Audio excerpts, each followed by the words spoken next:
నమస్తే అండి. నేను మీ లక్ష్మీ చౌదరిని. Welcome to my channel mystery మధురిమలు తెలుగు ఆడియో స్టోరీస్. కథలు వింటూ ఇంకా సబ్స్క్రైబ్ చేసుకొని వాళ్ళు ఈ చిన్ని రైటర్ని సబ్స్క్రైబ్ చేసుకొని ఎంకరేజ్ చేయండి యార్. అలాగే కథకి హైప్ ఇవ్వడం మర్చిపోకండి. మది కోరిన ప్రణయం పార్ట్ 29తో మీ ముందుకి వచ్చేసాను. కథలోకి వెళ్ళే ముందు ఎప్పటిలాగే ఒక లైక్ చేయడం మాత్రం మర్చిపోకండి. మీరు ఇచ్చే లైక్ కథని మరింత మందిలోకి రీచ్ అయ్యేలా చేస్తుంది. ఇక ఆలస్యం చేయకుండా కథలోకి వెళ్ళిపోదాం. దక్ష్, విజయ్ అమెరికా వెళ్ళడానికి తమ ప్రయాణం మొదలు పెడతారు. అందరికీ వీడ్కోలు చెప్పి ఎయిర్పోర్ట్ బయలుదేరుతారు ఇద్దరు. కారు గేట్ దాటే వరకు చూస్తూనే నిలబడిపోతారు కుటుంబ సభ్యులందరూ. ఎవరిని ఎయిర్పోర్ట్కు కూడా రావద్దు అనేస్తాడు దక్ష్. భూమి మాత్రం దక్ష్ చివరిలో అన్న మాటలు ఆలోచిస్తూనే నిలబడిపోతుంది. ఆయన వెళ్ళిపోతున్నందుకు నేనెందుకు సంతోషంగా ఉంటాను? ఆయన నా గురించి తప్పుగానే అనుకుంటున్నారుగా ఫస్ట్ నుంచి. నా మీద ఆయనకి మంచి అభిప్రాయం లేనట్టుంది అని ఆలోచిస్తూ ఉన్న భూమిని కదిపి, ఏం ఆలోచిస్తున్నావు అని అడుగుతుంది ఆద్య. ఏమీ లేదు అని తల ఊపి వెళ్తున్నా అని చెప్పేసి అక్కడి నుంచి హర్ష గారి ఇంట్లోకి వెళ్ళిపోతుంది భూమి.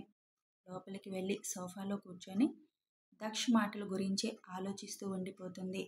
హర్ష గారు లోపలికి వచ్చేసరికి ఆలోచిస్తూ కూర్చున్న భూమిని చూసి, ఏంటి మీ అన్నయ్య వెళ్ళిపోయాడని డల్ అయిపోతున్నావా?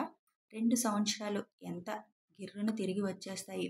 నువ్వు ముందు నీ చదువు మీద కాన్సన్ట్రేషన్ చేయు ఇక నుంచి అని చెబుతారు భూమి పక్కన కూర్చుని హర్ష గారు. ఇక మనిద్దరమే కదా ఈ ఇంట్లో అంటుంది డల్గా భూమి.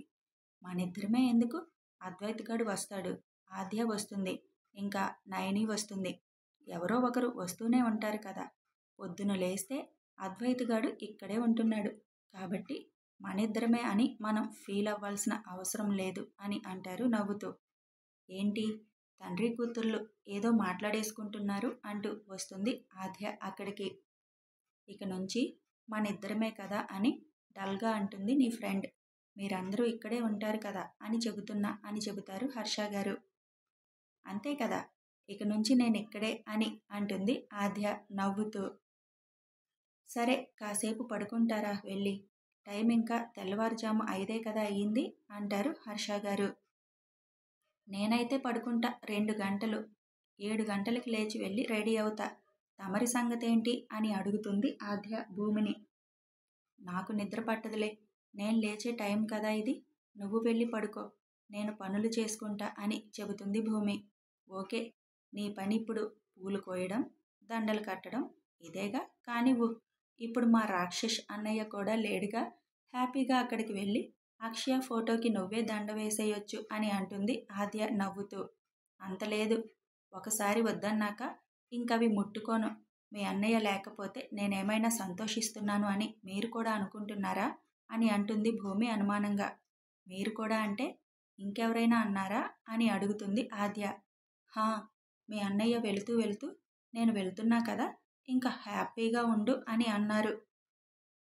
ఆయన ఉండకూడదని నేనెప్పుడూ అనుకోలేదు. నా గురించి ఎప్పుడు మీ అన్నయ్య తప్పుగానే అనుకుంటారు అదేంటో మరి అని అంటుంది భూమి దీనంగా మొహం పెట్టి. అది విన్న హర్ష గారు నవ్వుతూ, నీ గురించి తప్పుగా అనుకోలేదు. వాడుంటే నువ్వు భయపడుతున్నావు కదా, ఇప్పుడు వాడు లేడు కాబట్టి హ్యాపీగా ఏ భయమూ లేకుండా తిరుగుతావని అన్నాడు. మనం అర్థం చేసుకునే దానిలో ఉంటుంది భూమి. విషయం ఏదైనా సరే ఒక విషయాన్ని 2 విధాలుగా ఆలోచించొచ్చు, పాజిటివ్గా నెగిటివ్గా. పాజిటివ్గా ఆలోచిస్తే మనసుకి ప్రశాంతంగా ఉంటుంది. నెగిటివ్గా ఆలోచించడానికి ఆ మనుషుల ప్రవర్తనను బట్టి మాత్రమే ఆలోచించాలి. అది గుర్తుపెట్టుకో. వాడు నిన్ను సరదాగా నీ భయాన్ని చూసి ఇంకొంచెం ఏడిపించడానికి ప్రయత్నిస్తాడు తప్ప నిన్ను ఏదో బాధ పెట్టాలని కాదు. వెళ్ళేటప్పుడు నీ గురించి వాడు సెక్యూరిటీకి ఎన్ని ఆర్డర్లు పాస్ చేశాడో తెలుసా? నువ్వా? నీ గతం చెప్పవు. నీ వెనక ప్రమాదం ఉంది, అందుకే నీ సేఫ్టీ కోసం సెక్యూరిటీని ఫుల్గా అలర్ట్ చేసి వెళ్ళాడు. దక్ష గురించి పాజిటివ్గా ఆలోచించడం మొదలుపెట్టు అని చెప్పి హర్ష గారు పైకి వెళ్తూ వెనక్కి తిరిగి భూమి వైపు చూస్తూ, నువ్వు వాడిని చూస్తేనే భయపడితే ఎలా భూమి, మారాలి నువ్వు అని మనసులో అనుకుంటూ వెళ్ళిపోతారు. ఆద్య, మీ పెద్దన్నయ్య నెంబర్ ఇస్తావా నాకు అని అడుగుతుంది భూమి. ఎందుకు? మా పెద్దన్నయ్యని చూస్తేనే నీకు భయం, ఇప్పుడు మాట్లాడతావా అని అడుగుతుంది కళ్ళెగరేస్తూ. ఆహా, అలా కాదు. ఆయన నా గురించి తప్పుగా అనుకుంటున్నారు. నేను ఇదే ఆలోచిస్తూ గడపలేను. ఒకసారి చిన్న మెసేజ్ చేసేస్తాను ఆయనకి. ప్లీజ్ ఇవ్వవా అని అడుగుతుంది. ఆద్య వెంటనే నెంబరు చెబుతుంది భూమికి. ఏం మెసేజ్ పెట్టాలి అని 3-4 సార్లు రాయడం, ఎరేజ్ చేయడం చేసి లాస్ట్కి ఒక మెసేజ్ చేసి మళ్ళీ దానిని సెండ్ చేయడానికి ఒక 10 నిమిషాలు ఆలోచించి మొత్తానికి సెండ్ చేస్తుంది భూమి. అమ్మయ్య, లేకపోతే అదే ఆలోచిస్తూ నా బుర్ర పాడు చేసుకోవాలి అనుకొని ఫోన్ పక్కన పెట్టేసి సోఫాలోనే పడుకొని నిద్రపోతున్న ఆద్యను చూసి నవ్వుకొని ఫ్రెష్ అవ్వడానికి వెళ్ళిపోతుంది భూమి. ఎయిర్పోర్ట్కి వెళ్ళి ఫార్మాలిటీస్ అన్నీ పూర్తి చేసి వైజాగ్ నుంచి హైదరాబాద్ వెళ్ళి అక్కడి నుంచి అమెరికా వెళ్ళాలి కాబట్టి ఫ్లైట్ రెడీగా ఉండడంతో ఫ్లైట్ ఎక్కి కూర్చుంటారు దక్ష్ వాళ్ళు. మనోహర్ గారు కానీ శరత్ గారు కానీ హైదరాబాద్ వరకు వస్తామన్నా వద్దు అంటాడు దక్ష్. ఫోన్ ఇంకా ఫ్లైట్ మోడ్లో పెట్టడానికి చేతిలోకి తీసుకున్న దక్ష్ మెసేజ్ కొత్త నెంబర్ నుంచి రావడం చూసి ఎవరా అని ఓపెన్ చేసి చూస్తాడు. నమస్తే పెద్ద సార్, నేను భూమిని. నేనెప్పుడు మీరు ఇక్కడ లేకపోతే హ్యాపీగా ఉందామని అనుకోలేదు సార్. మీరెందుకు నన్ను ఆ మాట అన్నారు? మీరంటే నాకు కొంచెం భయమే తప్ప మిమ్మల్ని నేనెప్పుడు తిట్టుకోలేదు కూడా. మీరు వెళ్ళిపోవాలని కూడా నేను కోరుకోలేదు సార్. నా గురించి తప్పుగా అనుకోకండి సార్. Happy journey sir. ఇలా మెసేజ్ చేసినందుకు కోపపడకండి. మీరు నా గురించి అలా తప్పుగా అనుకుంటారేమో అని నాకు భయం. అదే ఆలోచిస్తూ ఉండలేను. అందుకే మెసేజ్ చేశాను. ఏమీ అనుకోకండి. ఉంటాను సార్ అని ముగిస్తుంది. అది చదువుతున్నంతసేపు దక్ష పెదాలపై నవ్వు అలాగే నిలిచిపోతుంది. ఏంట్రా, ఏదో చూస్తూ నవ్వుతున్నావు? ఏముంది నువ్వు నవ్వే అంతగా అని విజయ్ అడిగేసరికి ఫోన్ వెంటనే ఫ్లైట్ మోడ్లో పెట్టేసి ఏమీ లేదులే, ఏదో నవ్వొచ్చే జోక్ అని చెప్పి సీటుకి తలవాల్చి కళ్ళు మూసుకుంటాడు దక్ష్. నేనన్న ఒక్క మాటకి ఇంత పెద్ద చాంతాడు మెసేజ్ చేసింది అని అనుకుంటూ ఫ్లైట్ టేకాఫ్ అవుతుంటే చిన్నగా పెదాలు కదుపుతాడు దక్ష్. అది ఏంటనేది దక్షకి మాత్రమే తెలుసు. భూమి యథావిధిగా తన దినచర్య మొదలు పెడుతుంది. పూజ అంతా చేసుకున్నాక ఫోన్ దగ్గరికి వెళ్ళి ఒకసారి చూస్తుంది రిప్లై ఏమైనా వచ్చిందా అని.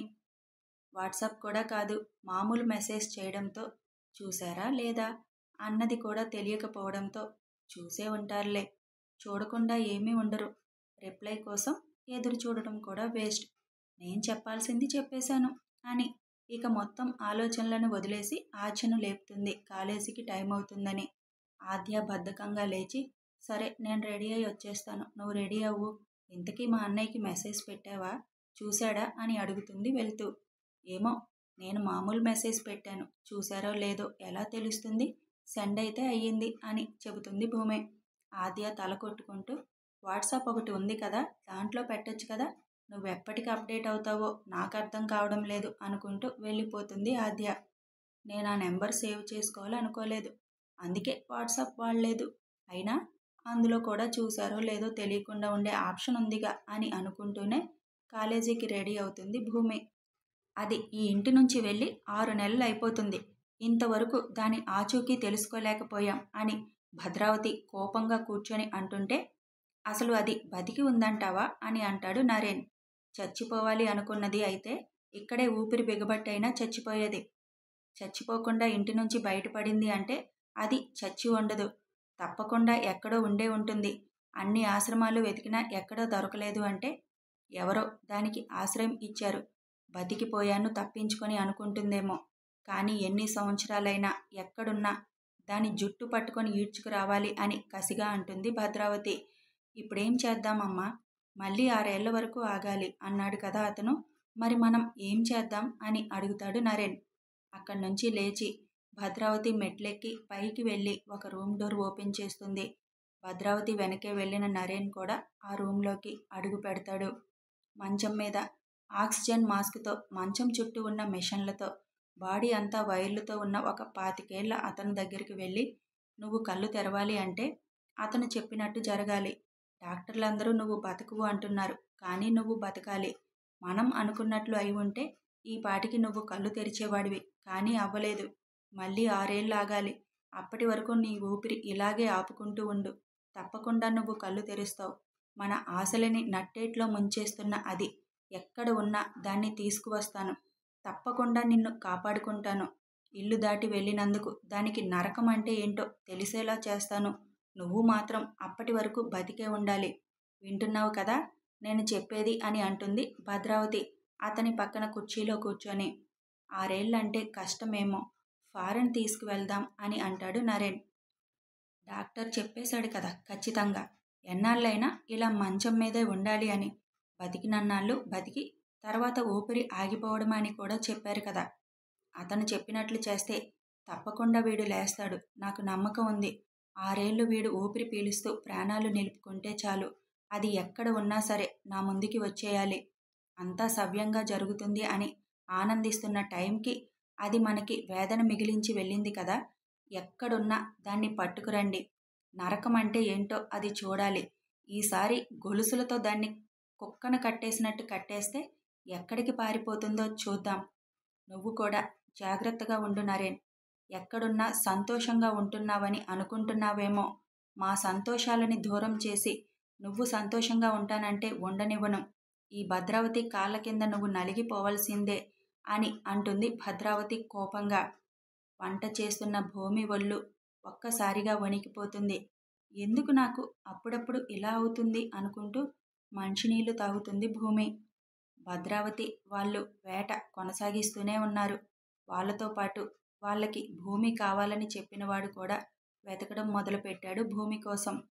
భూమి మాత్రం అందరి ఆత్మీయుల మధ్య తను కోరుకున్న భవిష్యత్తు వైపు అడుగులు వేస్తూ ఎంత మరిచిపోదామన్నా గతం తల్లిదండ్రుల్ని మర్చిపోలేకపోయినా ఆ ఆలోచనలని మనసులో నుంచి అయితే పక్కన పెట్టేసి తన పని తాను చేసుకుంటూ వెళ్ళిపోతుంది. కాలం ముందుకు పరుగులు పెడుతుంది. 2.5 సంవత్సరాలు గడిచిపోతుంది. 2.5 సంవత్సరాల తర్వాత ఇంజనీరింగ్ కాలేజ్ ప్రాంగణం. 2వ సంవత్సరం ఇంజనీరింగ్లోకి అడుగుపెట్టిన భూమి తన క్లాస్ వైపు వెళ్తుంటే, హలో భూమి, ఒకసారి నేను చెప్పేది విను అని పిలుస్తాడు ఆ కాలేజీలో ఫైనల్ ఇయర్ చదువుతున్న ఆకాష్. ఇదండి ఈ రోజుకి భూమి ప్రయాణం. భూమి ఇంజనీరింగ్లో కూడా అడుగుపెట్టేసింది. అప్పుడే 2 సంవత్సరాలు కూడా అయిపోయింది. మరి ఇక నుంచి భూమి ప్రయాణం ఎన్ని మలుపులు తిరగబోతుందో చూడాలి అంటే ఛానల్ని సబ్స్క్రైబ్ చేసుకొని ఫాలో అయిపోండి. లైక్ చేయండి, షేర్ చేయండి. అలాగే అల్లుకున్న బంధం సిరీస్ కూడా చదవండి యార్. Thanks for watching.